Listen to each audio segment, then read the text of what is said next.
lanjut karena udah sore juga ya. Selanjutnya penampilan pidato dari saudari Lutfia Zahira. Kepada saudari Lutfia Zahira dipersilakan. Beri tepuk tangannya. Bismillahirrahmanirrahim. Assalamualaikum warahmatullahi wabarakatuh. Alhamdulillahi rabbil alamin. Wabihi nasta'in wa ala umuri dunya waddin.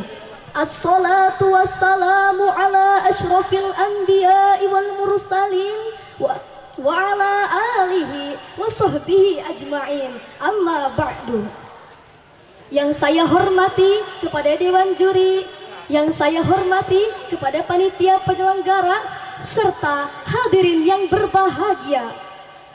Pertama-tama, marilah kita panjatkan puja beserta puji syukur kita atas kehadirat Allah Subhanahu wa Ta'ala yang telah memberikan kita berbagai macam nikmat, di antaranya nikmat iman, nikmat Islam, serta nikmat sehat walafiat, sehingga kita dapat berkumpul di tempat yang insya Allah dimuliakan oleh Allah Subhanahu wa Ta'ala. Amin ya rabbal alamin. Salawat bertangkaikan salam tak lupa kita haturkan kepada seorang pemimpin, presiden yang tak berdasi, raja yang tak bermahkota, komandan yang tak berbaret, dan kapten yang tak pernah memandang sebelah mata. Beliau adalah baginda alam, seorang penerang dan cahaya kebaikan, Rasulullah Muhammad SAW, yang telah membawa kita dari zaman kegelapan hingga zaman terang benderang, dari zaman jahiliyah hingga zaman Islamiyah, dari zaman ketidakwarasan hingga zamannya orang-orang yang berwawasan. Hadirin yang dimuliakan Allah Subhanahu wa Ta'ala, tahukah semua apa itu Maulid Nabi? Maulid Nabi adalah momentum bersejarah dan bahagia atas lahirnya seorang Rasul terakhir, yaitu Nabi Muhammad SAW. Beliau lahir pada tanggal 12 Rabiul Awal tahun Gajah, atau bertepatan dengan 20 April 571 Masehi. Dalam momentum ini, kita bukan hanya sekedar untuk merayakannya dan bukan pula sekedar untuk meramaikannya, melainkan bersama-sama kita petik hikmah di balik berbagai kisah perjuangan Rasulullah SAW. Apa saja hikmah yang dapat kita petik dari kisah beliau? Salah satunya adalah akhlak beliau. Maka dari itu, berdirinya saya di sini, insya Allah akan membawakan sebuah pidato yang berjudul Memetik Hikmah dalam Momentum Kelahiran Sang Rasul Akhir Zaman. Hadirin yang dimuliakan Allah Subhanahu wa Ta'ala, dalam sebuah hadis disebutkan bahwa Rasulullah SAW akhlaknya tercantum dalam Al-Quran. Kita sebagai umat muslim wajib mengetahui sifat-sifat yang dimiliki oleh baginda Rasulullah SAW, sebagaimana yang termaktub dalam Al-Quran, bahwa Allah telah benar-benar menjadikan Rasulullah SAW itu suri tauladan yang baik bagi kita. Firman Allah Subhanahu wa Ta'ala dalam penggalan Al-Quran surah Al-Ahzab ayat 21.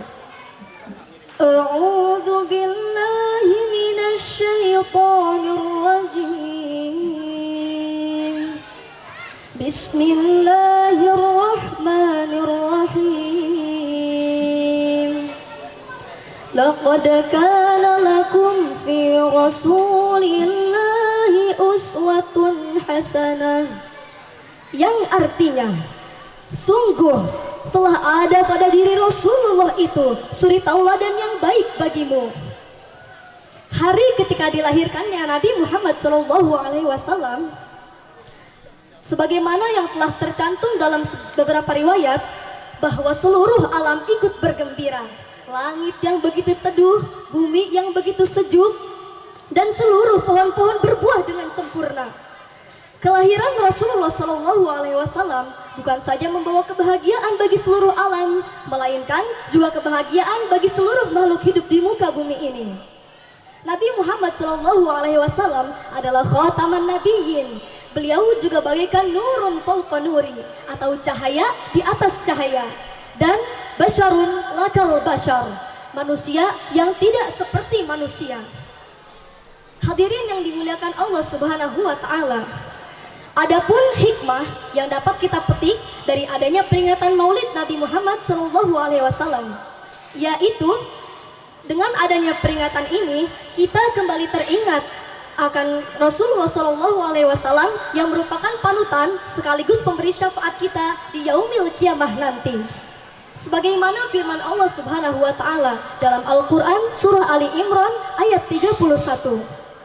Bismillahirrahmanirrahim. Qul in kuntum tuhibbunallaha fattabi'uni